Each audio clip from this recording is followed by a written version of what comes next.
The Hydrolysis of Aspirin screencast. Eric and I are very interested in the pharmaceutical side of chemical engineering. We are interested in the production and manufacturing of the different materials and chemicals that are used in the industry. For this project, we were able to find a report from 2002 that focuses on the hydrolysis of aspirin. So we took that information and we developed our own problem statement. So our goal for this project was to model a reactor that would have a conversion of at least 90% aspirin. The book states that when we have a reaction of one gas bubbling through another, we should use a semi-batch reactor. The book also mentioned other reactions such as chlorination and aminodialysis. The reaction for this is aspirin reacting with water to form salicylic acid and acetic acid.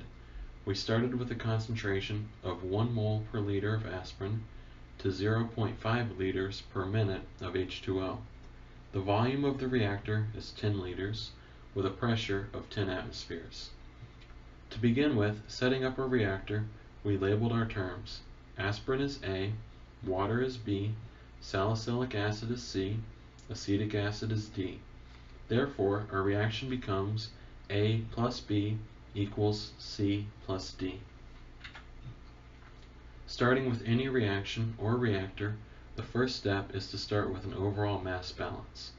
Looking at our overall mass balance, and given that this is a semi-batch reactor, there is no true inlet or outlet stream, because everything will stay in the reactor. Therefore, we end up with what is generated is equal to what's accumulated. First and foremost, we made an assumption of constant density. That gave us a new equation where the overall volume within the reactor will equal the initial volume plus the incoming volume from the water entering the reactor, multiplied by the elapsed time. Moving on, we now look at the reaction rates of the species being produced or being added to the reactor. Starting with species A, there are no streams going in or out, but we still have the generation and accumulation terms. So we get the reaction rate of A times the overall volume will be equal to the derivative of this molar balance over the derivative of time. We understand that for the change in molar volume, we can insert the relation for concentration time volume. Using the chain rule, we now have a different equation. This equation is the derivative of concentration of A over the derivative of T will be equal to the reaction rate of A minus the molar incoming volume divided by volume times our concentration of A. We understand this is going to be the same equation for both species C and species D. The only difference is because C and D are being produced, the actual reaction rate would be the reaction rate of A times -1 because these are products instead of a reactant. Looking at compound B, we have a stream flowing into the reactor unlike our other streams. Therefore, we have a different equation. The equation for B is the derivative of the molar balance over the derivative of time is equal to the reaction rate of B times the volume plus B over our flow rate. Again, using the same relationship we used prior, we now have another equation. Now we have the derivative of volume over the derivative of time times the concentration of B plus the volume times the derivative of our concentration over the derivative of time equals the reaction rate of B times the volume plus our flow of incoming volume times the concentration of B naught. We know that the change in volume is equal to the volumetric flow rate. This information, in addition to the equation for volume, gives us the last equation we need to integrate.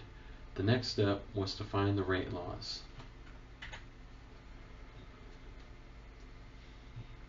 We pulled the rate laws from the report done in 2002. They were able to conclude two statements. First, the reaction is first order. According to their report, it was one they first struggled with, but they were eventually able to prove this is indeed first order. The second is that they found the rate laws are related to the pH of the system. The two figures shown here, you can see the one on the top is with no buffer solution. So the overall concentration in the system was greatly affected. If you look at the bottom table, where they added a buffer to the system, the system maintained a pH close to that of 7.0, usually averaging out to about 6.9. Because of this, for our project, we tested all three cases: the minimum allowed pH, the maximum allowed, and the midpoint. We decided to move forward with our calculations using the midpoint for the equation they have listed. From here on out, our calculations are run from the midpoint because they found that with a buffered solution, they were able to maintain a neutral pH and therefore having a negligible impact on the rate law. Moving on to the MATLAB portion of our project. Looking at our MATLAB file we used ODE 23. ODE is Ordinary Differential Equation, or solver. It's used to solve initial value problems. We use the information from the report done in 2002. Note that we have constants K0, which is the uncatalyzed reaction rate and has units of 1 per minute, and Kh for catalyzed reaction rate, which has units of 1 over parenthesis molarity times minute end parenthesis. We also had a constant H, which represents the pH value. For our code, we assumed a neutral pH and a buffered solution, and that being a constant H. As you can see from the first graph, how the concentration of each compound changed with respect to time. The second graph from our MATLAB output shows the reaction rate with respect to time.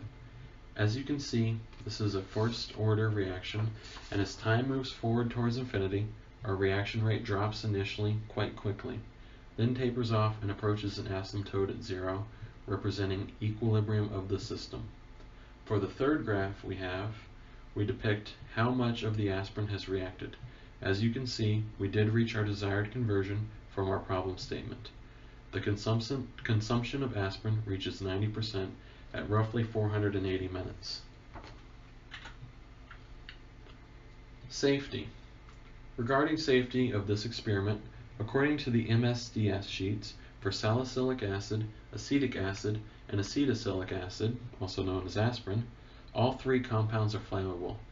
Salicylic acid and acetic acid are both absorbed through skin, inhalation, and ingestion. Proper PPE should be worn when handling these chemicals. None of these chemicals are highly explosive. There may also arise other issues with the reactor, depending on potential issues with the solution turning into a more acetic solution. Additionally, fumes from acetic acid can be dangerous, but only if they are allowed to build up. In conclusion, as you can see here, our results from the MATLAB code are formatted into an Excel sheet. This includes the minimum, maximum, and midpoint pH calculations for the reaction. Again, this shows that a more acidic solution accelerates the rate of reaction, catalyzes the reaction. As you can see, we achieved our goal from the problem statement of a 90% conversion of aspirin.